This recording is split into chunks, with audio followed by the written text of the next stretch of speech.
आपको बता रहे हैं कि फार्मूले को आप भिन्नात्मक त्रुटि के रूप में कैसे लिखेंगे, लिखना सिखा रहे हैं। कि कोई फार्मूला दिया हो तो बार बार आप डेरिवेशन तो करेंगे नहीं, कोई न्यूमेरिकल दिया होगा तो बार बार आप डेरिवेशन नहीं करेंगे, सीधे फार्मूले को भिन्नात्मक त्रुटि के रूप में, आपेक्षिक त्रुटि के रूप में, रिलेटिव एरर के रूप में कैसे आप लिखेंगे। ठीक है, देखिए हम समझा रहे हैं आपको। जैसे दिया है z equal to A B square C cube, जैसे ये दिया है, तो इसको आप भिन्नात्मक त्रुटि के रूप में, आपेक्षिक त्रुटि के रूप में कैसे लिखेंगे। ठीक है, देखिए नियम होता है, इसको हम लिखेंगे delta z upon Z is equal to, जो पावर में है, जैसे a की पावर कितनी 1, उसको मल्टीप्लाई में कर दीजिए, कर दिया, और फिर a को लिख दीजिए डेल्टा a अपान ए, और सबके बीच प्लस का चिन्ह लगेगा, प्लस, फिर b की पावर को मल्टीप्लाई में कर दीजिए, b को लिख दीजिए डेल्टा b अपान बी, प्लस c की पावर को मल्टीप्लिकेशन में लिख दीजिए, फिर डेल्टा c अपान c लिख दीजिए। ये भिन्नात्मक के रूप में हमने, फ्रैक्शनल के रूप में हमने लिख दिया। ठीक है, अब जब हम मैक्सिमम वैल्यू निकालेंगे, अधिकतम भिन्नात्मक त्रुटि निकालेंगे, प्रतिशत त्रुटि निकालेंगे, तो फिर लिखेंगे mod Z upon Z max into 100 equal to delta A upon A into 100 plus 2 delta B upon B into 100 plus 3 delta C upon C into 100। Correct. इस तरह ये फार्मूला दिया हो तो ऐसे आप फ्रैक्शनल परसेंटेज एरर निकालेंगे, रिलेटिव परसेंटेज एरर निकालेंगे। ठीक, एक दूसरा समझ लीजिए कैसे आप फार्मूले को बनाएंगे। अब जैसे दिया हो z equal to A square B upon C cube, जैसे ये दिया तो पहले नीचे वाली चीज को आप ऊपर लिख लीजिए, ए स्क्वायर बी सी की पावर -3। ठीक है, अब इसे हम लिखेंगे delta Z upon Z is equal to 2 की पावर ए की पावर 2 है, उसको मल्टीप्लाई कर दीजिए, डेल्टा ए अपान ए लिख दीजिए, प्लस बी की पावर कितनी 1 है तो 1 delta B upon B, plus ये पावर -3 है तो -3 हो जाएगा डेल्टा सी अपान सी। ठीक, अब ये हो जाएगा delta Z upon Z is equal to 2 delta A upon A plus delta B upon B -3 delta C upon C. ये तो हो गया। लेकिन जब मैक्सिमम परसेंटेज एरर निकाली जाएगी, मैक्सिमम रिलेटिव परसेंटेज एरर आप निकालेंगे, तब जहां माइनस है वहां आप प्लस लिखेंगे। जब आप अधिकतम आपेक्षिक प्रतिशत त्रुटि निकालेंगे तो पूरे फार्मूले को आप प्लस में लिखेंगे, इस पूरे फार्मूले को आप प्लस में लिखेंगे। ये चीज़ आपको विशेष ध्यान देना है। तो लिखेंगे mod max Z upon Z max into 100 equal to 2 delta A upon A into 100 plus delta B upon B into 100 plus 3 delta C upon 3 delta C upon C into 100। ये लिखा जाएगा, इस फार्मूले के रूप में इसको लिखेंगे। अब बात समझ में आ गई। कोई फार्मूला दिया हो तो उसको आप अधिकतम भिन्नात्मक प्रतिशत त्रुटि के रूप में कैसे लिखेंगे, अधिकतम संभावित प्रतिशत त्रुटि के रूप में कैसे लिखेंगे, लिखना हमने आपको समझा दिया। ठीक, अब देखिए कुछ न्यूमेरिकल हम आपको बता रहे हैं कि कैसे आप न्यूमेरिकल को सॉल्व करेंगे।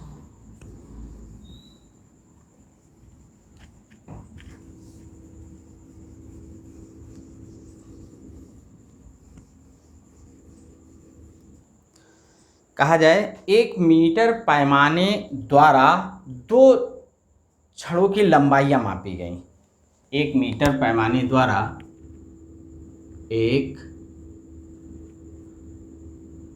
मीटर पैमाने द्वारा 2 छड़ों की लंबाई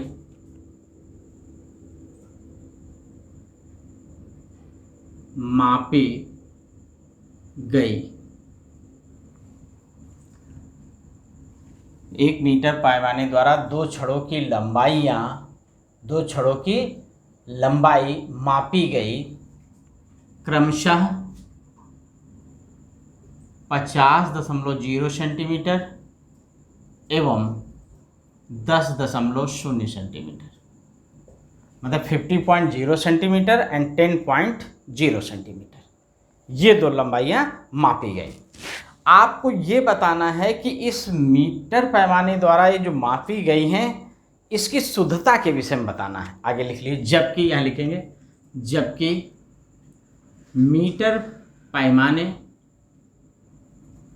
मीटर पैमाने का अल्पतमांक 1 mm 1 मिलीमीटर है, 1 मिलीमीटर है। अब आपको बताना है कि इन मापों में किसको अधिक शुद्ध कहेंगे, कौन सी माप आप कहेंगे ज़्यादा शुद्ध है। समझ गए? दोनों मापों में से किसको आप अधिक शुद्ध कहेंगे, बताइए। इन मापों में कौन सी माप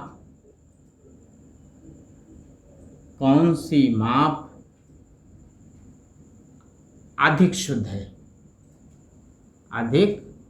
है, तथा क्यों? देखिए हम समझा रहे हैं आप सॉल्यूशन। कहता है एक मीटर पैमाने द्वारा 2 छड़ों की लंबाइयां मापी गई, एक मापी गई 50.0 सेंटीमीटर और एक मापी गई 10.0 सेंटीमीटर, जबकि मीटर पैमाने का अल्पतमांक 1 मिलीमीटर है। बताइए इन मापों में कौन सी माप अधिक शुद्ध है। ठीक, शुद्धता चेक करना है। तो देखिए हम आपको बता रहे हैं कैसे आप शुद्धता चेक करेंगे। देखिए पहली लंबाई को आप L1 कह दीजिए 50.0 सेंटीमीटर और दूसरी लंबाई को L2 कह दीजिए 10.0 सेंटीमीटर। ठीक, और अल्पतमांक दिया है 1 mm, इसी को हम लिख सकते हैं 0.1 सेंटीमीटर। सेंटीमीटर भी इसलिए चेंज कर दिया क्योंकि लंबाइयां भी सेंटीमीटर में। ठीक है, देखिए हमने एक फार्मूला आपको बताया था, जब अल्पतमांक दिया हो तो प्रतिशत त्रुटि निकालने का फार्मूला होता है प्रतिशत त्रुटि बराबर अल्पतमांक बटे ली गई माप गुणे 100। तो पहले हम इसके लिए प्रतिशत त्रुटि निकालेंगे, प्रतिशत त्रुटि। इसके लिए लिखेंगे अल्पतमांक बटे L1 इंटू 100, अल्पतमांक बटे ली गई माप गुणे 100। तो ये हो जाएगा 0.1 अपान 50.0 इंटू 100। तो ये हो जाएगा 1 इंटू 100 अपान 500। देखिए हमने पॉइंट के बाद एक जीरो है, यहाँ पॉइंट के बाद 1 है, डेसिमल हटा दीजिए, 1/500 गुणे 100 हो गया, 2 जीरो कट गया, 1/5। 1/5 का मतलब 0.2 प्रतिशत, ये निकला है। इधर इससे निकाल लीजिए प्रतिशत त्रुटि बराबर अल्पतमांक 0.1 बटे L2 इंटू 100। तो ये हो जाएगा 0.1 अपान 10.0 इंटू 100। तो ये हो जाएगा 1 अपान 100 इंटू 100, ये हो जाएगा 1%। ये इससे कट जाएगा, इसमें इतना आया, इसमें इतना आया।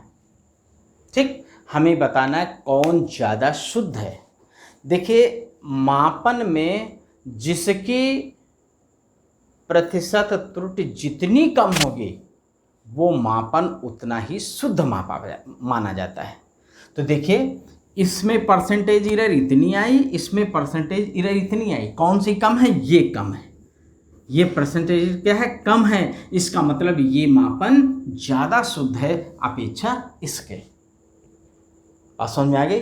कौन सी माप ज़्यादा शुद्ध है? ये माप अधिक शुद्ध है, अधिक शुद्ध है। क्यों है? कारण हमने आपको बता दिया, क्योंकि इसकी प्रतिशत त्रुटि क्या है? कम है। इसकी प्रतिशत त्रुटि कम है इसलिए। मतलब जिसकी प्रतिशत त्रुटि, जैसे बहुत सारी लंबाइयां दे दी जाए कि 1 मीटर पर मीटर इतनी इतनी इतनी लंबाइयां मापी गई, कौन ज़्यादा शुद्ध है, तो सबकी आप परसेंटेज एरर निकाल लीजिए। जिसकी परसेंटेज एरर सबसे कम आएगी वो माप सबसे अधिक शुद्ध होगी। करेक्ट, समझ में आ गया? इस तरह का क्वेश्चन आएगा तो आप बिल्कुल कर लेंगे। ठीक है, अब हम आपको दूसरा क्वेश्चन बताने जा रहे हैं। इसको समझ गए ना? बिल्कुल मिटा दें।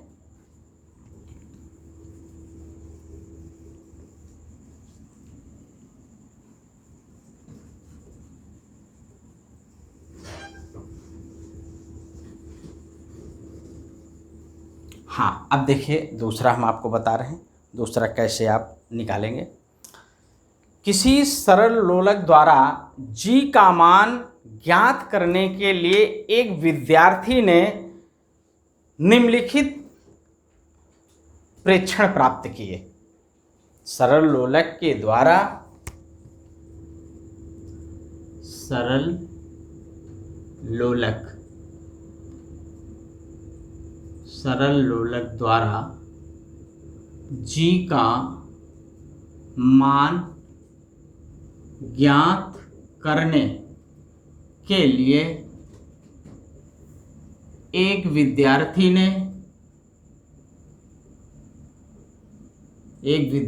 ने निम्न प्रेक्षण प्राप्त किए। प्रभावी लंबाई L 102.0 सेंटीमीटर, 102.0 सेंटीमीटर हम मान लीजिए, चाहे 1.20 सेंटीमीटर लीजिए, 1.40 सेंटीमीटर मान लीजिए, चाहे 1.6 मान लीजिए, कोई भी ले सकते हैं। जैसे 0 हमने ये ले लिया, मान लीजिए ये दिया, 102.4 सेंटीमीटर ले लिया हमने प्रभावी लंबाई। ठीक है, इसके बाद समय, प्रभावी लंबाई इतनी तथा आवर्तकाल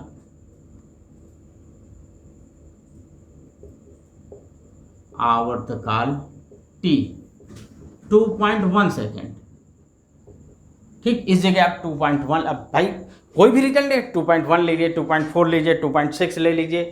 ठीक, वो तो एक एग्जाम्पल है जो हम आपको समझा रहे हैं कैसे आप निकालेंगे। प्रभावी लंबाई इतनी तथा आवर्तकाल इतना, सूत्र g बराबर 4π² L/t² से g के मान में अधिकतम प्रतिशत त्रुटि, अधिकतम संभावित प्रतिशत त्रुटि की गणना कीजिए। अब देखिए कैसे आप गणना करेंगे, जी के मान में अधिकतम संभावित प्रतिशत त्रुटि आप कैसे निकालेंगे, ये चीज समझिए। देखिए पहले आप L की वैल्यू लिख लीजिए, कितनी दी है, 102.4 सेंटीमीटर। ठीक, और टाइम लिख लीजिए कितना दिया है, 2.1 सेकेंड। ठीक, लंबाई दे दी गई, आवर्तकाल दे दिया गया। जो फार्मूला है उसको आप लिख लीजिए, g = 4π² L/t²।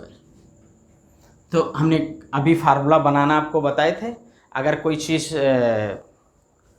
नीचे लिखी है तो उसको पहले आप ऊपर लिख लेते हैं, ऐसा हमने आपको बताया है। ठीक है, अब आप इसको पहले ऊपर लिख लीजिए, g = 4π² L/t⁻²।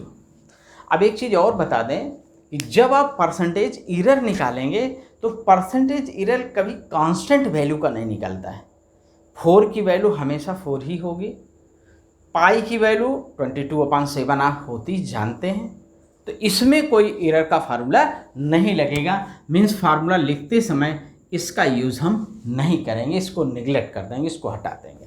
तो ये लिखा जाएगा ΔG/G = ΔL/L -2 ΔT/T। ये फार्मूला निकालना हम आपको बता चुके हैं। अब इसी चीज़ को मैक्सिमम के रूप में लिखेंगे तो ये लिखेंगे ये भी हमने आपको समझा दिया, into 100 equal to delta L upon L into 100 plus 2 delta T upon T into 100। Correct. Formula निकालना हमने आपको बताया है इसके पहले, सीधे हमने फार्मूला आपको लिख दिया, क्योंकि हमने बताया जब मैक्सिमम वैल्यू निकाली जाएगी या भिन्नात्मक त्रुटि निकाली जाएगी तो जहाँ माइनस है वहाँ हम प्लस लिख देंगे। ठीक। अच्छा, अब दूसरा देखिए, यल दिया है तो अब आप डेल्टा एल निकालिए। कैसे निकालेंगे? डेल्टा एल निकालना आपको समझा रहे हैं, क्योंकि यहाँ डेल्टा एल एल दोनों की ज़रूरत पड़ेगी। एल दिया है, डेल्टा एल नहीं दिया है, टी दिया है, डेल्टा टी नहीं दिया है, दोनों चीज़ निकालना हम आपको समझा रहे हैं। देखिए, जो भी एल की वैल्यू दी है, कोई भी न्यूमेरिकल हो, जिसका भी डेल्टा पूछा जाए, जैसे मान लिया एस की वैल्यू दी है, डेल्टा एस निकालना, पी की वैल्यू दी, डेल्टा पी निकालना, एम की वैल्यू दी, डेल्टा एम निकालना है। ठीक है। तो देखिए, इसमें डेल्टा एल निकालने का तरीका ये है कि सबसे लास्ट में जो डिजिट है उसकी जगह 1 रख दीजिए। इसीलिए हमने पहले 1 नहीं लिया है, तो 1 होगा, 1 नहीं रखेंगे तो कन्फ्यूजन हो सकता है। आप कुछ दिन याद रहेगा, फिर सोचोगे 1 की जगह 1 होता है, दूसरी जगह पता नहीं क्या होता है, इसलिए हमने दूसरी डिजिट ले ली, 4 ले ली। तो हमने बताया कि जिसका डेल्टा निकालना हो उसके लास्ट वाले अंक के स्थान पे 1 लिख दीजिए, पॉइंट की जगह पॉइंट लगा दीजिए, बाकी जो जीरो हों उनकी सब की जगह 0 लिख दीजिए। तो इसी चीज़ को हम लिखेंगे 0.1। ठीक, चूँकि इतने सारे जीरो की कोई ज़रूरत नहीं। बिल्कुल लास्ट वाले डिजिट के स्थान पे 1 लिखेंगे, डेसिमल की जगह डेसिमल लगाएंगे, बाकी सभी अंकों के स्थान पे 0 लिखेंगे। अब डेल्टा टी देखिए कैसे निकलेगा। लास्ट वाले अंक के स्थान पे 1 लिखेंगे, डेसिमल की जगह डेसिमल लगाएंगे, 2 की जगह 0 लिख देंगे। तो डेल्टा टी और डेल्टा एल दोनों निकाल लिए, निकालना हमने आपको समझा दिया। अब वैल्यू निकालिए इसकी, जी के मान में अधिकतम संभावित, इसका मतलब क्या है? जी के मान में अधिकतम संभावित प्रतिशत त्रुटि। ठीक, अधिकतम संभावित प्रतिशत त्रुटि हम निकाल रहे हैं। तो अब लिखिए आप 0.1 अपान 102.4 इंटू 100 प्लस 2 0.1 अपान 2.1 इंटू 100। ठीक, ये हो जाएगा 100 अपान 1024 प्लस 200 अपान 21। देख लीजिए हमने सही किया है, एक बार समझ लीजिए, कहीं कोई दिक्कत तो नहीं आ रही है आपको समझने में। बिल्कुल कैलकुलेशन बिल्कुल सही होना चाहिए, कैलकुलेशन में कहीं कोई गलती नहीं होनी चाहिए, इसका आप ध्यान रखेंगे। ठीक है। अब देखिए, इसको आप सॉल्व करेंगे तो 1 मिनट 10, हाँ 1000 हो गया, ये वो हो गया 100 अपान इतना, और ये 200 अपान 21। ठीक है, इतना पहले आप नोट कर लीजिए, इसको कैलकुलेट कर लीजिए, फिर हम आपको बताएं। हाँ देखिए, कैलकुलेट किया, देखिए ये आएगा, इसको सॉल्व करेंगे 0.09% और प्लस ये आएगा 0.95 नहीं 2% ये आएगा। इसी चीज़ को हम लिख सकते हैं 0.1 नियर अबाउट, और इसको हम लिख सकते हैं 9.5।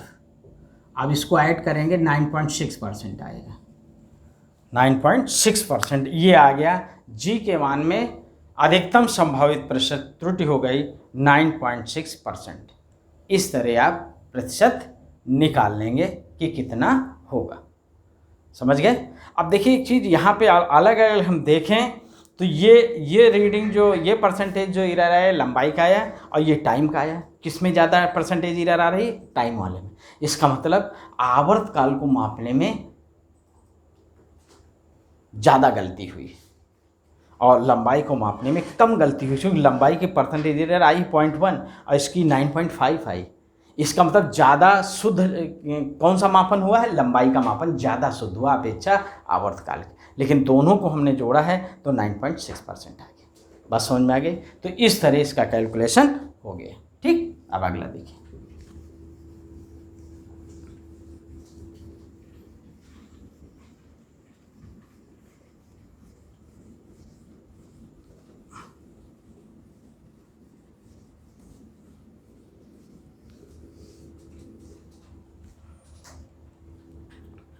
अब देखिए, जैसे कहा जाए,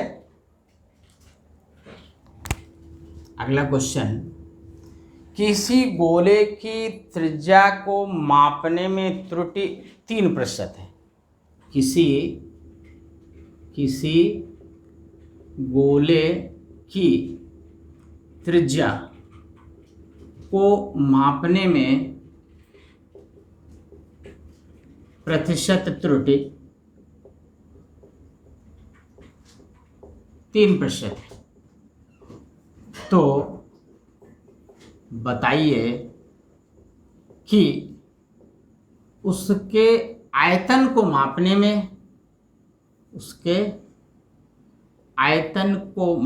में कितने प्रतिशत की त्रुटि होगी, कितने प्रतिशत की त्रुटि होगी।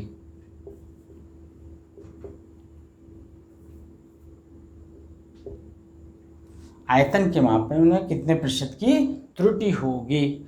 त्रिज्या के मापन में त्रुटि दी गई और आयतन के मापन में त्रुटि पूछ रहा है। देखिए आप कैसे लगाएंगे इसको, कैसे आप सॉल्व करेंगे। पहले आयतन का फार्मूला आप लिखे, V = होता है 4/3 πr³। ये गोले का आयतन होता है, ठीक है। हमने कहा था जो कांस्टेंट वैल्यू होगी परसेंटेज एरर में उसको नहीं लिया जाएगा, तो लिखा जाएगा ΔV/V = 3 ΔR/R।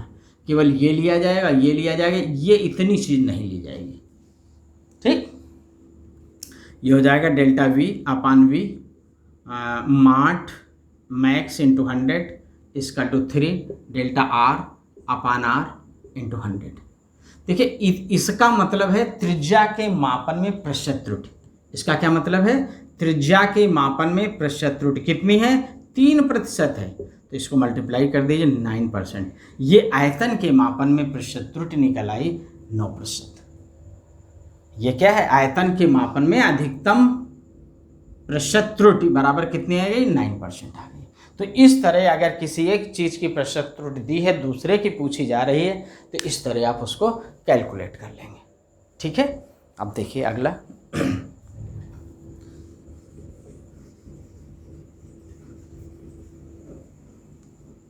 अब इसी में एक फार्मूला और बता दें, जैसे प्रामाणिक और प्रायोगिक मान दिए हों तो आप प्रतिशत त्रुटि कैसे निकालेंगे।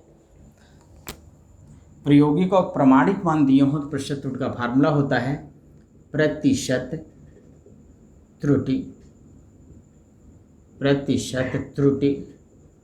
बराबर प्रामाणिक मान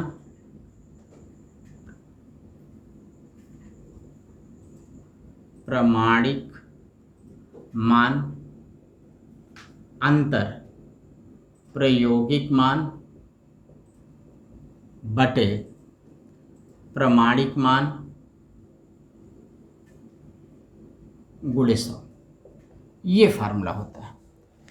percentage error = standard value difference experimental value upon standard value × 100। इसमें जो ये डिफरेंस का सिंबल लगा हुआ है, इसमें जो ज़्यादा होगी उसमें कम वाली चीज़ को घटा लेंगे। अगर प्रामाणिक वैल्यू ज़्यादा है, प्रामाणिक कम है, प्रामाणिक ज़्यादा है, प्रायोगिक कम है, तो यहाँ प्रामाणिक लिखेंगे माइनस प्रायोगिक लिखेंगे। जैसे कहा जाए किसी सरल रोलक के प्रयोग में गुरुत्वीय त्वरण G का मान एक विद्यार्थी ने 10 मीटर/सेकंड² निकाला। एक प्रयोग द्वारा G का मान 10 मीटर/सेकंड² ज्ञात किया, जबकि G का प्रामाणिक मान 9.8 मीटर/सेकंड² होता है। G के मान में प्रतिशत त्रुटि की गणना कीजिए। एक विद्यार्थी ने सरल लोलक के प्रयोग से गुरुत्वीय त्वरण G का मान 10 मीटर/सेकंड² प्राप्त किया, जबकि गुरुत्वीय त्वरण G का प्रामाणिक मान 9.8 मीटर/सेकंड² है। गुरुत्वीय त्वरण के मान में प्रतिशत त्रुटि की गणना कीजिए। तो आप इस फार्मूले से करेंगे। ये क्या हो जाएगा, ये हो जाएगा प्रायोगिक मान जो विद्यार्थी ने निकाला, और ये हो जाएगा प्रामाणिक मान। तो अब यहाँ प्रायोगिक ज़्यादा है, प्रामाणिक कम है, तो प्रतिशत त्रुटि बराबर लिखा जाएगा प्रतिशत त्रुटि बराबर, अब लिखा जाएगा प्रायोगिक मान माइनस प्रामाणिक मान बटे हमेशा प्रमाणिक मान रहेगा, प्रमाणिक मान गुणे 100। तो ये लिख दिया जाएगा 10 - 9.8 अपान 9.8 × 100। अब इसको आप सॉल्व कर लेंगे, जो आ जाएगा वही वैल्यू हो जाएगी। तो यहाँ हम ये समझाना चाह रहे थे, अगर प्रायोगिक मान ज़्यादा है प्रमाणिक मान कम है तो प्रायोगिक में प्रमाणिक घटा देंगे, अगर प्रमाणिक ज़्यादा है तो पहले प्रमाणिक माइनस प्रायोगिक लिखेंगे, लेकिन नीचे हमेशा प्रमाणिक मान ही लिखा जाएगा। बात समझ में आ गई? तो इस तरह ये आपकी समझ में आ गया।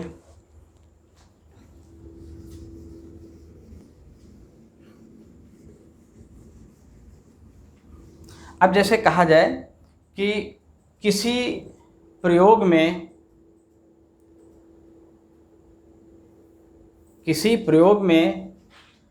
यश का मान निम्न फार्मूले द्वारा, निम्न सूत्र द्वारा प्राप्त किया गया। सूत्र ये है S = AB²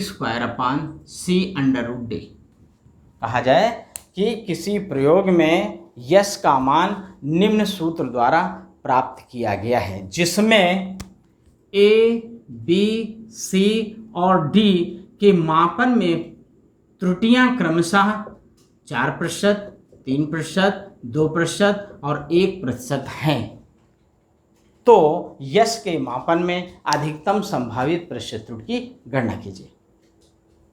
भाई किसी प्रयोग में सूत्र यश बराबर AB²/C√D है, जिसमें A, B, C और D के मापन में त्रुटियां क्रमशः इतने प्रतिशत हैं। तो यश के मापन में अधिकतम संभावित प्रतिशत त्रुटि की गणना कीजिए। तो देखिए कैसे निकालेंगे आप। पहले फार्मूले को आप मैक्सिमम एरर के रूप में लिखेंगे, भिन्नात्मक प्रतिशत त्रुटि के रूप में लिखेंगे। देखिए इसको लिखेंगे S बराबर AB² और D की पावर हाफ। तो S = हो जाएगा AB², C की पावर -1, D की पावर -12। अब देखिए इसको फार्मूले के रूप में कैसे लिखेंगे आप। ΔS/S = ΔA/A +2 ΔB/B minus ΔC/C -1/2 ΔD/D। हमने कहा था पावर्स को मल्टीप्लिकेशन में कर देंगे, हमने कर दिया। अब इसको लिखेंगे हम अधिकतम भिन्नात्मक त्रुटि के रूप में मैक्सिमम। तो ये हो जाएगा ΔA/A +2 ΔB/B +ΔC/C +1/2 ΔD/D। हमने कहा था जब अधिकतम निकाला जाएगा तो सारी वैल्यू को आप प्लस में लिखेंगे। ये अब प्रतिशत त्रुटि में निकालेंगे तो ΔS/S max × 100 = ΔA/A × 100 +2 ΔB/B × 100 +ΔC/C × 100 +1/2 ΔD/D × 100। हमने कहा था इसका क्या मतलब है, A के मापन में प्रतिशत त्रुटि कितनी थी 4%, यहाँ 4 लिख देंगे। +2 इसका मतलब B के मापन में प्रतिशत त्रुटि कितनी थी 3, यहाँ 3 लिख देंगे। प्लस ΔC/C × 100 का मतलब C के मापन में प्रतिशत त्रुटि 2% लिख देंगे। +1/2 और D के, इसका मतलब क्या है, D के मापन में प्रतिशत त्रुटि कितनी थी 1% × 1% लिख देंगे। अब ये हो जाएगा 4% +6% +2% +0.5%। इसको इससे डिवाइड कर देंगे, ये हो जाएगा 4, 6, 10, 2, 12, ये हो जाएगा 12.5%। इस तरह आप निकाल लेंगे। बस समझ में आ गई। तो इस तरह अगर कोई फार्मूला दिया है और उसमें A, B, C की त्रुटियां दे दी गई हैं तो आप कैसे उसको कैलकुलेट करेंगे। इतनी चीज़ आपकी समझ में आ गया, समझ गए, कोई दिक्कत? तो इस तरह आप इस पूरे बुक में जो भी न्यूमेरिकल दिए हैं उनको इसी तरह आप सॉल्व कर डालिए। कोई प्रॉब्लम आवे तब आप हमें कमेंट करें और इस वीडियो को प्रारंभ से अंत तक देखें, लाइक करें, सब्सक्राइब करें, शेयर करें। धन्यवाद।